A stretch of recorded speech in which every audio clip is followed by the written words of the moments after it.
Vamos a hablar ahora de un tema que parece recurrente, porque lo hemos tratado en más de una oportunidad y tiene que ver con la superpoblación carcelaria en Santa Fe, en la provincia. Es un hecho que parece no tener solución. Vamos a agradecerle a nuestra invitada, a la defensora general de Santa Fe, Jacquelina Balangione. Con ella vamos a hablar sobre este tema. Jacquelina, ¿cómo está? Buenos días. ¿Qué tal? Buenos días. ¿Es un problema estructural o es un déficit de trabajo por parte del Estado? Yo creo que es un problema sistémico, que tiene que ver con el sistema, con lo estructural, con el trabajo desde el Estado. Digamos, un problema que tiene muchas aristas que decantan en esta problemática tan palpable como es la sobrepoblación carcelaria, con toda la problemática que esto conlleva, ¿no es cierto? Hoy estamos hablando en números de 2.400 presos más de lo que la estructura edilicia provincial puede soportar, y no es solamente lo edilicio, sino que todo lo que, digamos, implica el tratamiento de resocialización al cual, digamos, deben ser incorporadas las personas privadas de libertad, especialmente las que tienen condenas, que no se puede cumplir con este contexto, ¿no es cierto?, de tanta sobrepoblación. Hablaba de los números de la superpoblación. ¿A qué se debe? ¿A un sistema que se ha puesto más estricto o a un sistema que dice, bueno, lo solucionamos así? Mira, lo sacamos y lo ponemos en la cárcel. Sí, bueno, hay varias causas. Primero que la provincia de Santa Fe cambió el sistema de justicia penal a partir del 1 de febrero de 2014. En ese entonces había 3.500 presos. Hoy, a 8 años, hay 8.500 presos, o sea que más del doble. Esto se debe a que hay una respuesta punitiva más rápida, que además se suma a una corriente que no es exclusiva de la provincia de Santa Fe, ni siquiera de la República Argentina, que es la inflación legislativa penal. Hay más tipos penales, más endurecimiento de las penas y más endurecimiento del modo de cumplir las penas. Esto es que la mayoría de muchos de las personas privadas de libertad con condena no pueden acceder a los beneficios de las salidas transitorias y la libertad condicional. Entonces, el nivel de egresos está por debajo del nivel de ingresos a las cárceles. Sumado a lo cual que hay un uso extralimitado de la prisión preventiva. Cuestión que el nuevo sistema de procesamiento penal, de justicia penal en Santa Fe, que es el sistema acusatorio, traía la expectativa de bajar los niveles de prisión preventiva y sin embargo esto no se da.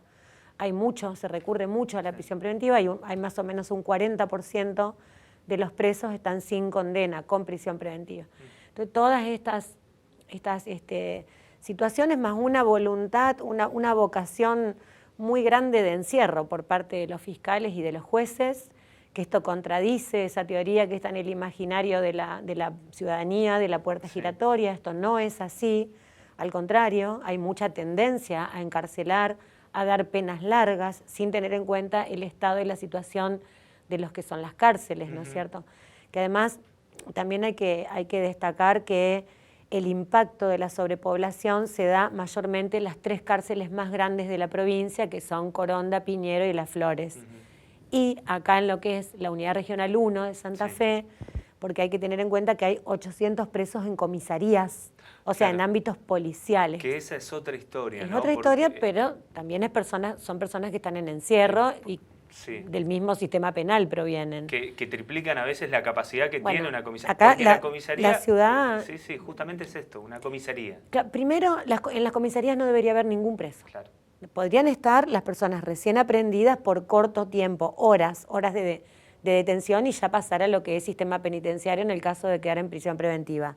El tema es que como las cárceles ya no pueden recibir presos, van a las comisarías. La ciudad de Santa Fe, o lo que es la Unidad Regional 1, partimos que no tendría que haber ninguno, pero sí hay celdas o lugares de encierro para 106. Y actualmente hay 354, o sea, hay más del 300%. Esto impacta no solamente en las personas privadas de libertad, lo de las comisarías, sino que también impacta en los barrios donde estas comisarías están situadas, porque las comisarías están para prestar otro tipo de servicio a la comunidad, que tienen que ver con la neutralización del delito, con prestar servicios en el barrio y demás. Pasa de hecho que se está cometiendo un delito, la policía se entera y no puede salir a neutralizar o a reprimir porque tiene que, si no se le escapan los presos, que es lo que estamos viendo. Sí. Las fugas recurrentemente se dan en la comisaría de Santo Tomé, bueno, en la 9, en varias de acá de Santa Fe, con toda la problemática que conlleva para los vecinos. A veces son los vecinos los que avisan que los presos andan caminando. Claro. Bueno. ¿Y cuál es la solución? ¿Crear más cárceles? ¿Rever el sistema judicial? Y yo cuando la primera pregunta te respondí es un problema sistémico. Y la solución también tiene que ser sistémica, es decir, desde distintos lugares. En esta coyuntura, si me preguntás, ¿hay que generar más cárceles? Sí, por supuesto que sí. Es como en una familia, si tenés 7 hijos y tenés un solo dormitorio y vas a tener que ampliar. Y ahí te vas a poner a pensar en parar un poco con la producción de hijos, ¿no es cierto? Porque claro, nunca te va a alcanzar. Sino, hoy por hoy habría que construir, venimos con un plan. Ahora, yo lo escuchaba al Galvez, al responsable del área, decir que hay un plan, pero bueno, yo hace muchos años que estoy en el sistema penal y esto lo vengo escuchando, y siempre es un plan del cual uno va atrás y además no está nunca a la altura del crecimiento carcelario que se viene dando. Claro, que aparte no va con los tiempos de la realidad. No va con los tiempos. Y además, si no cambiamos un poco la óptica y la perspectiva del sistema penal, sí, judicial, y de lo que se espera, a quienes se encarcela y a quienes no, nunca va a ser suficiente. Vamos a construir más cárceles, pero si este crecimiento se sigue dando, nunca va a ser suficiente. Yo creo que además, digamos, ¿qué espera la sociedad? ¿O qué esperamos como ciudadanos si leemos la Constitución? Las cárceles serán sanas y limpias y no serán para castigo, sino para seguridad de los reos, y claramente surge de la Constitución que la finalidad de la pena o de la sanción es la resocialización. Que eso es un beneficio no para el preso que cometió el delito. Bueno, sí, lo es para él, por supuesto, y para su familia, pero es un beneficio para la sociedad, porque la sociedad espera que esa persona vuelva mejor de lo que entró y le implicó ser merecedor de una sanción. Entonces, en este esquema es imposible apuntar a la resocialización. Yo tengo un criterio que no es mío, sino de mucha gente que está en el derecho penal, que además Europa lo ha seguido con muy buenos resultados, amén de que Europa no tiene el contexto de pobreza y de problemática social que tenemos nosotros, pero es apelar a un sistema de justicia restaurativa para poder dar tratamiento a todos aquellos autores primarios de delitos leves, que hoy por hoy la única respuesta del Estado es la respuesta punitiva del encierro al mismo lugar y a los mismos pabellones en estas condiciones de superpoblación donde van las personas que cometieron delitos gravísimos. Y esto conlleva o muy graves o muy violentos o con afectación de la integridad física o de la vida misma o de la integridad sexual de las víctimas, ¿no es cierto? Entonces esto genera que aquellos jóvenes, que son una gran mayoría dentro de las cárceles, que van por poco tiempo porque los delitos son de poca envergadura, sí, y a lo mejor reincidieron porque el Estado hasta el momento en que decide el encierro no trabajó con esos jóvenes que ya habían sido captados por el sistema penal, se le da la misma respuesta punitiva. Van al mismo lugar encerrado y lo único que hacen es relacionarse ahí adentro y ser captados ahí adentro por las bandas, es lo que está pasando en Rosario, por ejemplo. Claro. Mira, antes de ayer hubo un problema, porque además hay muchísimos problemas de violencia institucional, desde la fuerza hacia los internos, y también mucha violencia entre ellos mismos. Bueno, recordemos aquí en Santa Fe la masacre de Coronda, que llevó a dividir todo el ala sur para Rosario. Claro. Hay 800 presos rosarinos en Coronda y hay casi 2.000 en Coronda en este momento, cuando hay lugar para 1.100, 1.200. Por ejemplo, antes de ayer en el pabellón 9 en Piñero hubo una reyerta entre integrantes de la banda de Alvarado y integrantes de la banda del Guille Cantero, claro, donde arrojó como resultado 3 muchachos heridos, 1 de gravedad, y no todos tenían que ver con esas bandas, y están mezclados ahí, y obviamente son captados, porque son chicos que están por poco tiempo, salen, tienen contacto con el exterior, y bueno, y ahí tenés en Rosario ahora toda esta ola de tiros y de sicariato, una violencia por 2 pesos, sí, con muchachos que además arriesgan su vida, que ya por sí le dan muy poco valor a su vida, ¿no? Creo que es momento, ¿no?, de que el Estado haga un análisis interno, pero sí, bien claro de la situación, de la cual debe tomar una determinación para cambiar, ¿no?, la realidad que atravesamos. Es momento, hace mucho ya que es momento, pero ya ahora no queda otra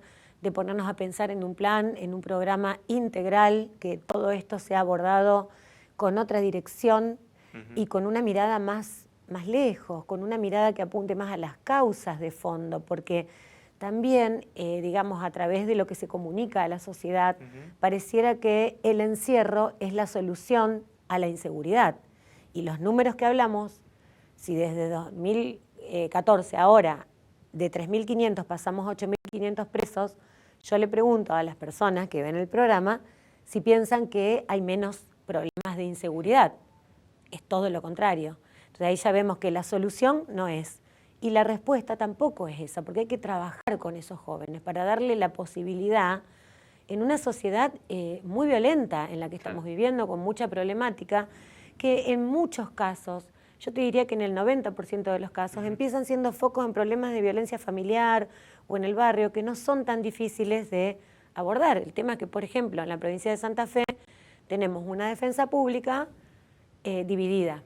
La defensa civil en la órbita del procurador de la Corte y la defensa penal aquí, y eso es un dislate porque los conflictos son integrales y la puerta de acceso a la justicia es a través de la defensa pública, y nosotros tenemos un servicio con estándares internacionales, digamos, con toda una mirada muy territorial de todo esto que lo damos, pero llegamos cuando ya el conflicto es penal. Claro. Así que es un poco tarde, es un poco tarde. Jacquelina, muchísimas gracias. No, gracias a ustedes por la invitación.